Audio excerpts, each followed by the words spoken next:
We lost a launch because one escalation rule lived in a single director's head. When that director left, the queue stalled for weeks, and a customer slipped away. Weeks of revenue, scrambled teams, and a decision that simply evaporated.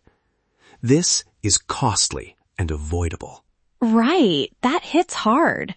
Wait, so the fix isn't more meetings or another SOP binder, correct? We want something that actually travels with the organization. Exactly.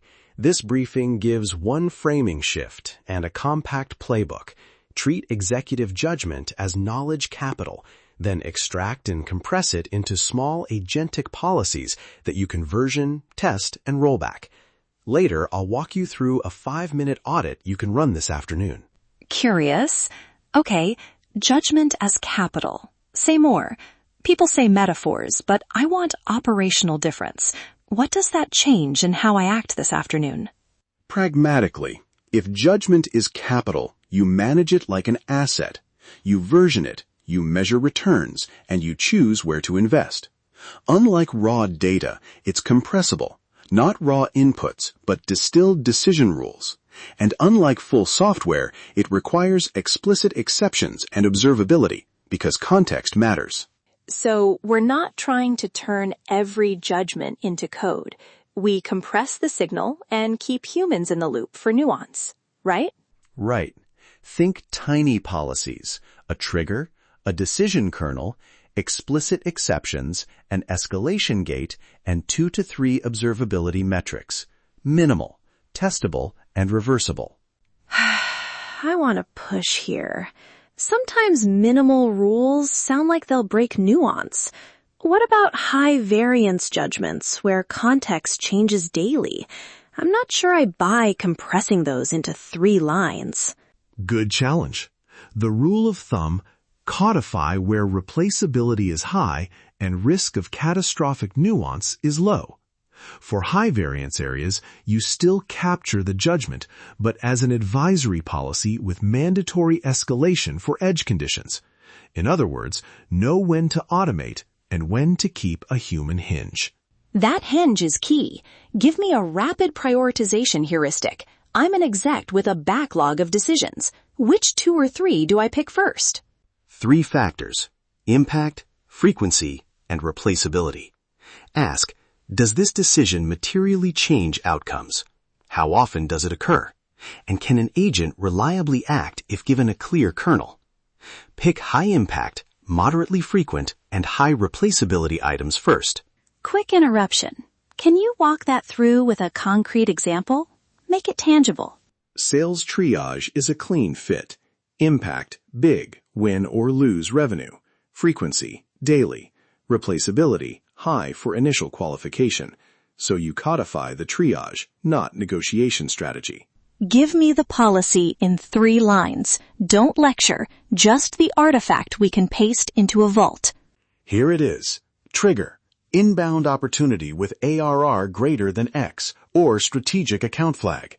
Decision kernel, if ARR greater than X and timeline less than 60 days, assign AE and schedule discovery within 48 hours, otherwise route to SDR nurture. Exceptions, strategic accounts with exec sponsorship escalate to VP review.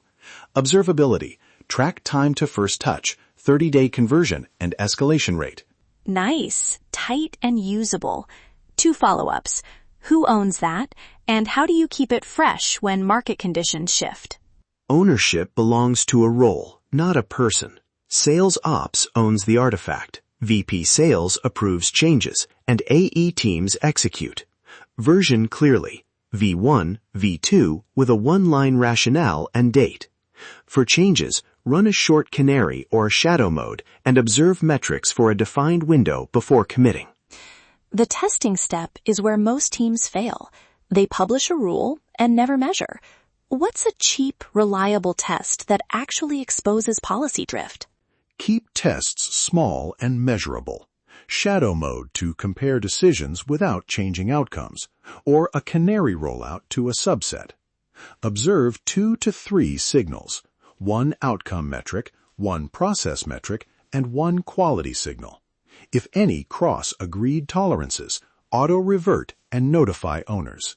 Hold up. Gaming the metrics is real. If you obsess over time to first touch, teams will hit the number with low-quality work. How do you stop metric optimization from eroding judgment? Pair volume/process metrics with a lightweight quality check, random audits, a small NPS or quality flag, or a synthetic test case. Make that quality signal triggerable for escalation. That coupled metric set makes gaming visible and preserves the judgment hinge. Good. Now the thing everyone can use right away. Walk me through that 5-minute audit.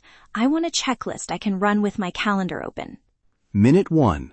List 3 decisions your leadership team makes regularly that, if mishandled, cost time or money. Pick the top 3. 90 seconds. For each, write a 1-sentence trigger and the one outcome you care about. 60 seconds. For each, state the obvious exception that must escalate. 30 seconds. Assign a role owner and one metric for observability. Final 60 seconds. Choose the first policy to codify now. Compress it to 3 lines, label it V1 and date, and save it to your vault. Done. Listeners, do that now. Pause the episode if you need to. Open a doc and run the 5 minutes. Small effort, big optionality. Quick recap. Treat judgment as capital. Pick 2 to 3 high-leverage decisions. Compress them into minimal agentic policies with explicit exceptions and observability, and build fast, reversible tests. The objective is portability and testability, not rule worship. 2 practical priorities to finish on. Insist on role ownership and version tags, and include at least 1 quality metric to prevent gaming. Those 2 moves keep policies useful and safe. If this briefing landed, subscribe for daily intelligence that turns operational clarity into durable advantage. Apply what you learned today. Make your next move count. And stay agentic. The system reveals the truth. Capture your judgment while it's still hot. Precision drives agency. See you tomorrow. You've been listening to the Agentic Executive. Apply what you learned today and make your next move count. Stay agentic.